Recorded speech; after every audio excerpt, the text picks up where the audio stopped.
अस्सलामु अलैकुम वरहमतुल्लाह। नई वीडियो में आपको खुशामदीद। हम ज़रा एक नज़र इसको देखें कि हमने ये सफ़र कहाँ से शुरू किया था। ये बहुत ज़रूरी है। अगर हम अपनी ज़िंदगी के बारे में ये जानते हैं कि बहसीत इंसान हम कहाँ से आए हैं, हमारा मकसद क्या है, हम कहाँ जा रहे हैं और हमारा अंजाम क्या होगा, तो बहुत सारी प्रॉब्लम हमारी सॉल्व हो जाती हैं और बहुत सारे सवालात हैं जिनके जवाबात हमें मिल जाते हैं। बिल्कुल इसी तरह से यहाँ पे भी हम ज़रा इसको एक दफ़ा रिवाइज़ करना चाहते हैं।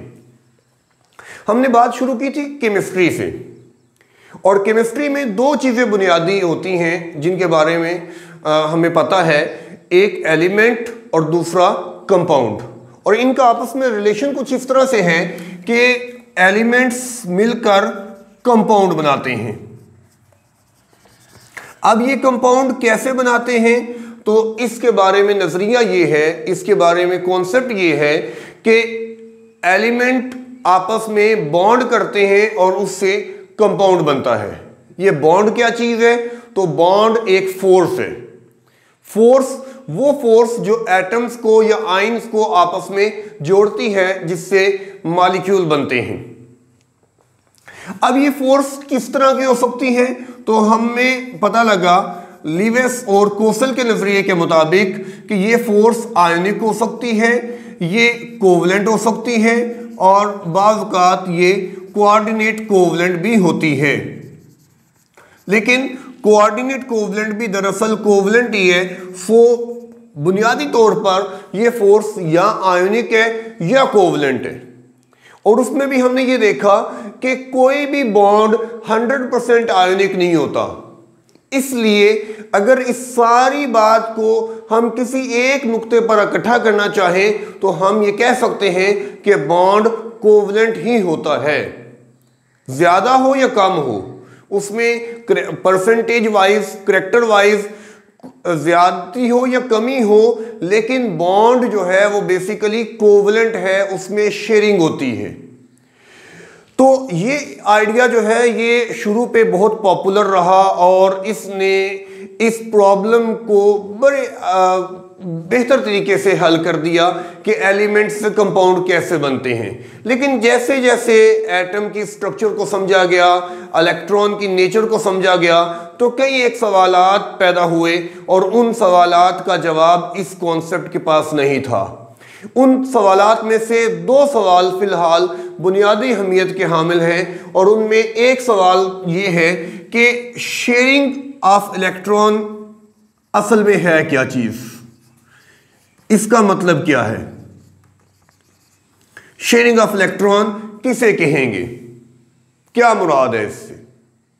मिसाल के तौर पर अगर हम हाइड्रोजन की ही बात करें, एक हाइड्रोजन है, उसका ये इलेक्ट्रॉन है, दूसरा हाइड्रोजन है, उसका ये इलेक्ट्रॉन है, तो ये शेयर हो गए हैं। तो शेयर होने से क्या अब ये इलेक्ट्रॉन हरकत करना बंद कर देंगे, क्या ये इलेक्ट्रॉन यहीं पे रुके रहेंगे।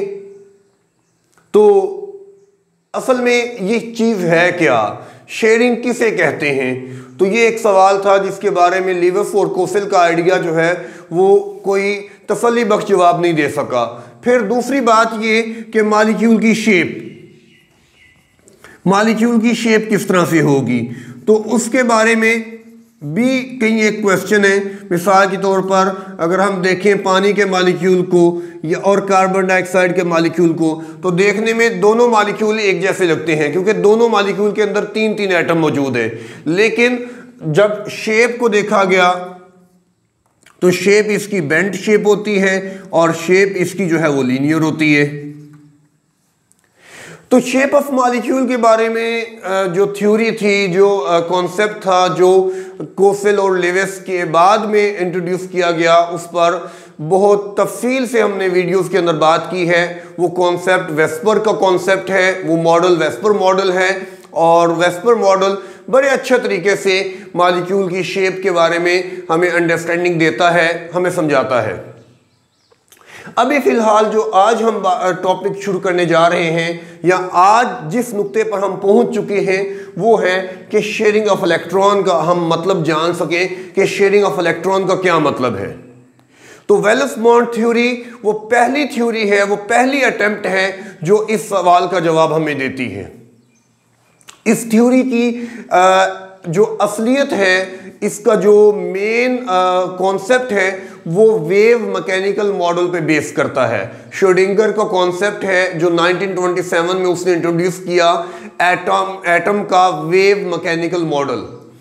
अभी चूंकि हम उस पर बात नहीं कर सके अभी तक, तो पहले हम उस पर बात कर लेंगे, तो उसके बाद हम फिर उस अप्रोच को जो है वो समझना शुरू करेंगे।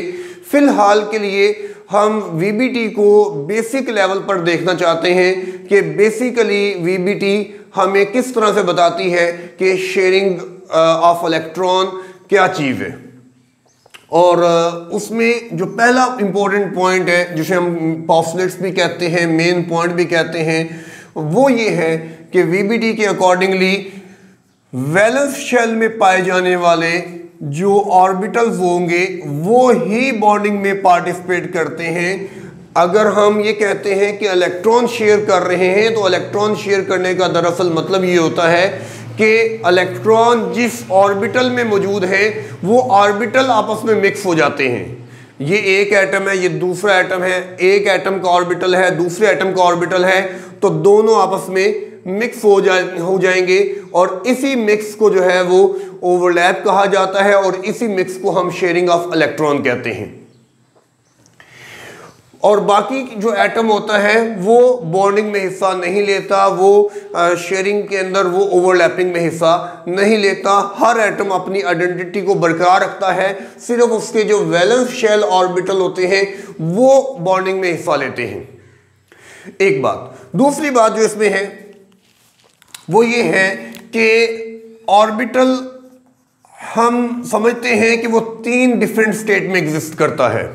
पॉलिस एक्सक्लूजन प्रिंसिपल के मुताबिक किसी भी ऑर्बिटल में पाए जाने वाले इलेक्ट्रॉन की स्पिन एक जैसी नहीं हो सकती, बल्कि वो डिफरेंट होगी। अब स्पिन है 2 तरह की, एक क्लॉकवाइज और एक काउंटर क्लॉकवाइज। तो इस सिंपल से जो रूल है या स्टेटमेंट जो सिंपल सी है, इससे हम बड़ी आसानी से समझ सकते हैं कि ऑर्बिटल में मैक्सिमम 2 इलेक्ट्रॉन होंगे, 2 से ज्यादा नहीं हो सकते, क्योंकि स्पिन 2 तरह की है, एक क्लॉकवाइज एक काउंटर क्लॉकवाइज। तो एक इलेक्ट्रॉन क्लॉकवाइज घूमेगा, दूसरा काउंटर क्लॉकवाइज रहेगा, तो तीसरा इलेक्ट्रॉन कैसे आएगा? तीसरी तो स्पिन ही नहीं है। सो ऑर्बिटल की 3 तरह की स्टेट्स पॉसिबल हो सकती हैं। एक जिसे हम कहते हैं फुल, जिसमें 2 इलेक्ट्रॉन होंगे, दूसरा जिसे हम कहते हैं एम्प्टी, जिसके अंदर कोई इलेक्ट्रॉन नहीं है, और तीसरा जिसे हम कहते हैं हाफ फिल्ड या पार्शियली फिल्ड। तो ये जो बॉन्डिंग में पार्टिसिपेट करेगा वैलेंस शेल, वो वैलेंस शेल ऑर्बिटल हर एक नहीं जो बॉन्डिंग में पार्टिसिपेट करेगा, अकॉर्डिंग टू वीबीटी वो सिर्फ और सिर्फ पार्शियली फिल्ड ऑर्बिटल होता है जो कि बॉन्डिंग में पार्टिसिपेट करता है। इसके अलावा जो है वो बाकी जो ऑर्बिटल होंगे बेशक वो वैलेंस शेल में पाए जाएं, लेकिन वो बॉन्डिंग में पार्टिसिपेट नहीं करेंगे। तीसरा पॉइंट ये कहता है, और वो दूसरे ही पॉइंट की आप कह सकते हैं कि अगली बात है, कि ये इलेक्ट्रॉन जब आपस में ओवरलैप शेयर हो जाएंगे, मतलब जिन ऑर्बिटल के अंदर ये इलेक्ट्रॉन पाए जाते हैं वो ऑर्बिटल आपस में मिक्स हो जाएंगे, तो मिक्स होने के बाद इलेक्ट्रॉन का पेयर मुकम्मल हो जाएगा। सो आप कह सकते हैं कि stability of orbital is related to pairing. अगर इलेक्ट्रॉन पेयर है, इलेक्ट्रॉन का पेयर मौजूद है, तो ये स्टेबल है। अगर इलेक्ट्रॉन पेयर नहीं है, इलेक्ट्रॉन की पेयरिंग मौजूद नहीं है, तो स्टेबल भी नहीं है। So stability is related to pairing. तो आप समझ सकते हैं, ये लेट्स से कि कोई एक ऑर्बिटल है, जनरल से रिप्रेजेंटेशन कर रहा हूं, उम्मीद है कि आप इसको यहीं तक रखेंगे, इसको एक्चुअली नहीं समझेंगे कि असल में भी ऐसा होता है। ये रिप्रेजेंटेशन सिर्फ और सिर्फ समझाने के लिए है। तो दूसरा जो है वो ये होगा, एक इलेक्ट्रॉन इस ऑर्बिटल में, एक इलेक्ट्रॉन इस ऑर्बिटल में है। जब ये दोनों जो है आपस में मिक्स कर जाएंगे, ओवरलैप कर जाएंगे, तो शेप क्या हो जाएगी? ये वाला पार्ट जो है, ये वो पार्ट है जो मिक्सिंग नहीं कर रहा, ये पार्ट है जो मिक्सिंग कर रहा है। तो यहाँ पे ये इलेक्ट्रॉन जो है ये इस तरह से अपना पेयर बना लेंगे, और पेयर के अंदर फिर इनकी स्पिन जो है वो ऑपोजिट होगी, सेम नहीं होगी। रूल उसी तरह से रहेगा, रूल उसी तरह से अप्लाई होगा कि जो पेयर होगा उसके अंदर स्पिन सेम नहीं होगी बल्कि ऑपोजिट स्पिन होगी। एक क्लॉकवाइज है तो दूसरा काउंटर क्लॉकवाइज है, और यही पेयरिंग जो है ये स्टेबिलिटी की तरफ चलती है। यही पेयरिंग जो है ये उसको स्टेबिलिटी की तरफ लेके आएगी। अब जो अगली बात है वो ये है कि जितना ज्यादा ओवरलैप होगा, यानी ऑर्बिटल एक दूसरे में जितना ज्यादा मिक्सअप होंगे और ऑर्बिटल एक दूसरे के जितना क्लोज आएंगे और जितनी ज्यादा मिक्सिंग ओवरलैपिंग होगी तो उतना ही बॉन्ड स्ट्रांग बनेगा, उतना ही ये रिलेशनशिप स्ट्रांग बनेगा। Smaller the overlap weaker the bond, और greater the overlap stronger the bond. Smaller overlap उसमें वीकर बॉन्ड बनेगा, और इसके ऑपोजिट अगर ग्रेटर ओवरलैप होगा तो उसके अंदर फिर स्ट्रॉन्ग बॉन्ड बनेगा। और फाइनली ये बात है कि शेप क्या होगी, मतलब जब ओवरलैप हो गया है, मिक्सिंग हो गई है, ऑर्बिटल आपस में आ चुके हैं, मिल चुके हैं, तो शेप क्या होगी। तो शेप और डायरेक्शन डिटरमिन करेगा parent atomic orbital. Let's say कि जैसे हमने इस एग्जांपल में देखा, हम कहते हैं कि s ऑर्बिटल और s ऑर्बिटल ओवरलैप कर रहे हैं, तो शेप डिपेंड करेगी जो रिजल्टिंग ऑर्बिटल होगा। रिमेंबर कि जो ऑर्बिटल हिस्सा ले रहे हैं इन्हें हम कहते हैं एटॉमिक ऑर्बिटल्स, और उससे जो बन रहा है ये कहलाएगा मॉलिक्यूलर ऑर्बिटल। अब ये मॉलिक्यूलर ऑर्बिटल, इसकी शेप क्या होगी वो डिपेंड करेगा इन एटॉमिक ऑर्बिटल की शेप पर। इसकी डायरेक्शन क्या होगी वो डिपेंड करेगी इनकी डायरेक्शन के ऊपर। डायरेक्शन का कॉन्सेप्ट हमें समझ आएगा, जैसे कि एस ऑर्बिटल हम जानते हैं स्फेरिकल सिमेट्रिकल होता है, इसकी तो अपनी कोई डायरेक्शन नहीं होती, तो उससे बनने वाले मॉलिक्यूलर ऑर्बिटल की भी कोई डायरेक्शन नहीं होगी। लेकिन अगर हम पी ऑर्बिटल की बात करते हैं तो जब px से ओवरलैप करेगा तो फिर हमें समझ जाना चाहिए कि अब जो मॉलिक्यूलर ऑर्बिटल बन रहा है अब वो इससे डिफरेंट होगा। इसी तरह जब py से ओवरलैप करेगा या जब pz से ओवरलैप करेगा तो उसमें बनने वाले मॉलिक्यूलर ऑर्बिटल्स जो हैं वो डिफरेंट शेप के हो सकते हैं और उनकी डायरेक्शन, उनका जो एंगल है वो डिफरेंट होता है। ये जो शेप वाला पॉइंट है इसको हम जरा थोड़ा सा इलेबोरेट करना चाहेंगे, इसको जरा एक्सप्लेन कर लेते हैं। डिफरेंट जो शेप्स पॉसिबल होती हैं वो कौन कौन सी होती हैं, मैं डिफरेंट एग्जांपल्स के साथ उनको जो है वो आपके लिए एक्सप्लेन कर देता हूं। और ये हमारा आज के लिए जो है ये आखिरी पॉइंट होगा, और इसमें जो इम्पोर्टेंट चीज़ ये है कि हमें वीबीटी का जो बेसिक आइडिया है वो हो जाए कि वीबीटी क्या चीज़ है। और ये वेव मैकेनिकल अप्रोच नहीं, सिंपल अप्रोच है फिलहाल। पहले इसको ज़रा समझ लें, इसको अंडरस्टैंड कर लें, थोड़ा सा वीबीटी के अंदर मॉलिक्यूल्स की शेप को अंडरस्टैंड कर लें, उसमें जो प्रॉब्लम्स आती हैं और उनका जो सोल्यूशन है उसको अंडरस्टैंड कर लें। देन ऑन हम जो है वो वेव मैकेनिकल मॉडल पे जाएंगे, उसको एक्सप्लेन करेंगे, और उसके बाद फिर हम देखेंगे कि वीबीटी क्यों फेल होती है और वीबीटी की फेलियर को हम किस तरह से जो है वो इनकाउंटर करते हैं। तो ज़रा शेप्स पर थोड़ी सी बात कर लेते हैं। देखिए, हम बात करते हैं हाइड्रोजन से ओवरलैप की। तो हाइड्रोजन जब हाइड्रोजन से मिलता है तो हाइड्रोजन का मॉलिक्यूल बनता है।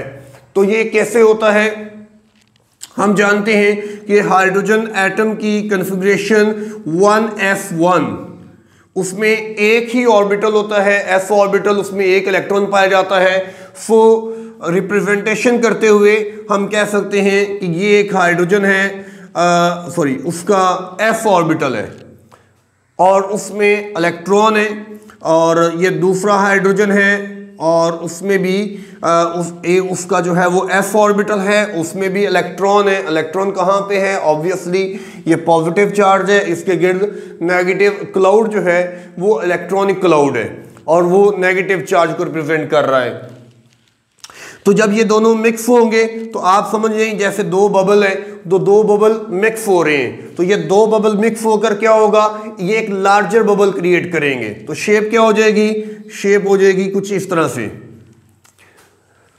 और उसमें नोट करने की बात यह है कि अब चूंकि बॉन्ड बनना है, और बॉन्ड क्या है, वो अट्रैक्टिव फोर्स है, और अट्रैक्शन कब बनेगी, जब ऑपोजिट चार्ज सामने सामने होंगे। यहां पे ये पॉजिटिव है, इसके अराउंड नेगेटिव है, पॉजिटिव है, इसके अराउंड नेगेटिव है, लेकिन जब ये आपस में मिक्स हो जाएंगे, अब पॉजिटिव पॉजिटिव एक दूसरे के करीब आ गए हैं, लेकिन पॉजिटिव पॉजिटिव एक दूसरे को रिपेल करेंगे, तो रिपल्शन को इनकाउंटर कैसे करेंगे, तो दरअसल ये जो नेगेटिव इलेक्ट्रॉनिक क्लाउड है, ये फिर इनके दरमियान में जो है ये इस तरह से एज अ सीमेंट अपना वर्क करेगा। तो जो कि हम इलेक्ट्रॉनिक क्लाउड की बात कर रहे हैं, हम इलेक्ट्रॉन की एज अ पार्टिकल बात नहीं कर रहे, हम इलेक्ट्रॉन की एज अ क्लाउड बात कर रहे हैं। तो क्लाउड का जो कॉन्सेप्ट है वो इस शेयरिंग के कॉन्सेप्ट को बड़ा बेहतर तरीके से एक्सप्लेन कर सकता है। क्लाउड मतलब इलेक्ट्रॉन की probability of finding an electron.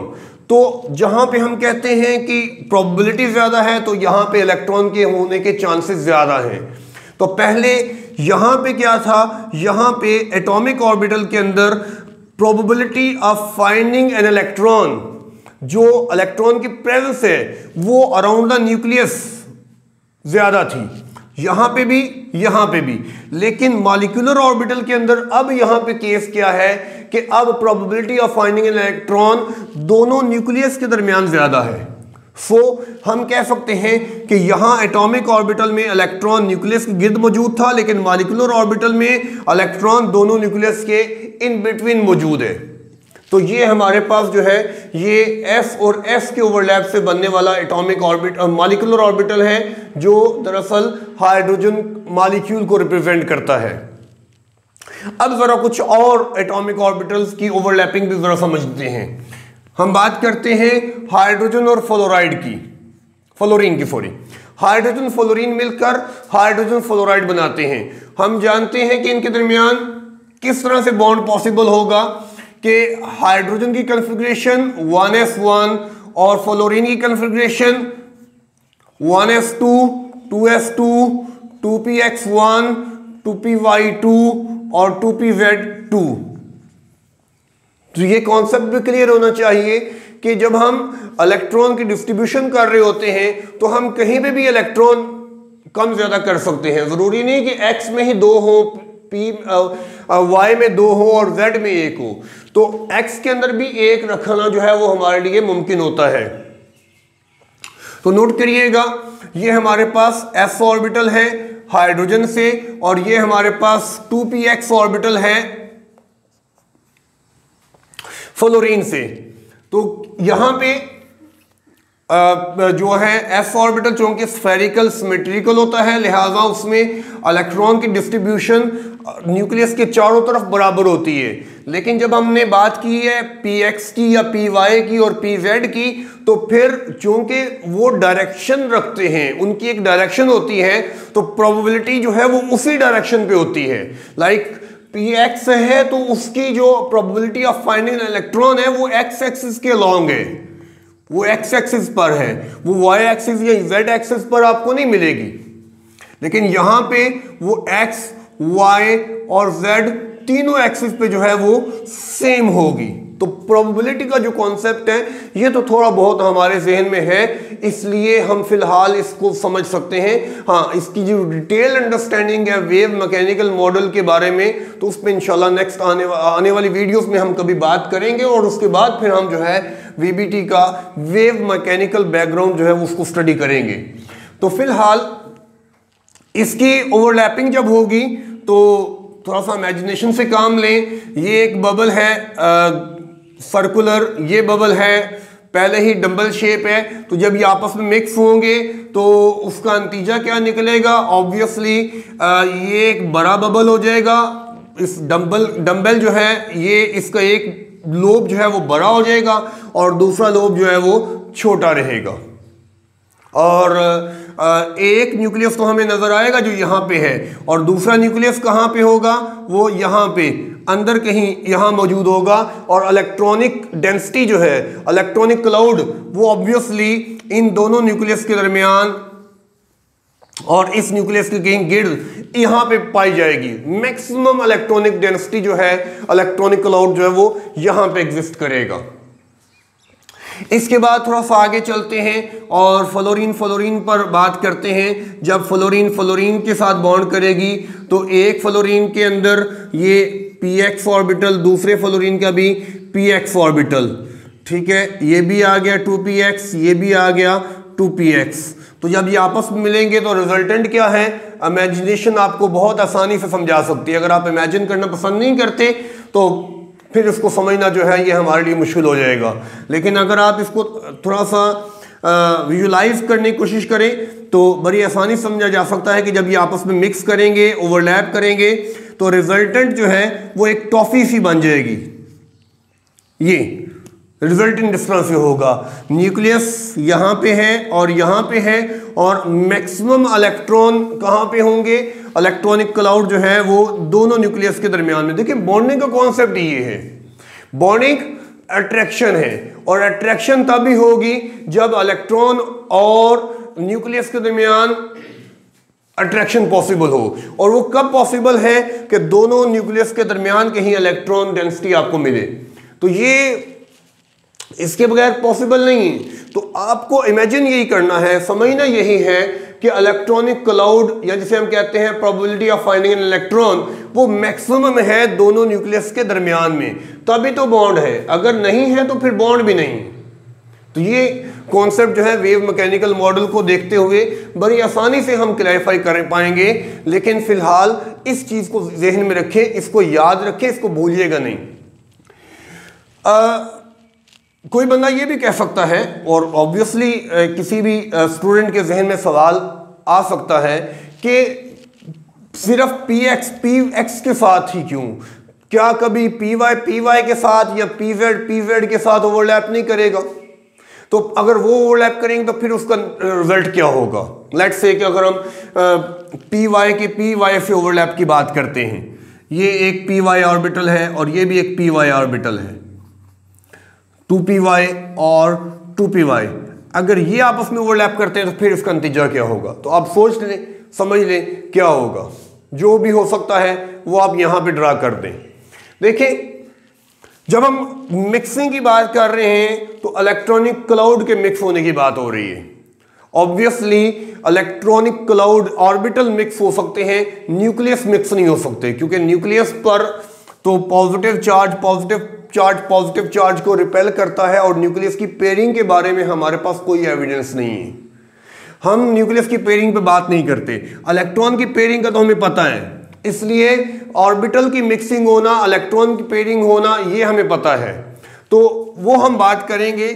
तो ये मिक्स हो सकता है, ये मिक्स हो सकता है, इसकी मिक्सिंग पॉसिबल नहीं है। लिहाजा न्यूक्लियस अपनी जगह पे रहेगा, न्यूक्लियस को आप मिक्स नहीं करेंगे, लेकिन आप ये जो रीजन है इसको मिक्स कर सकते हैं। तो जब ये मिक्स हो जाएगा तो फिर नतीजा क्या निकलेगा? नतीजा आपके सामने है।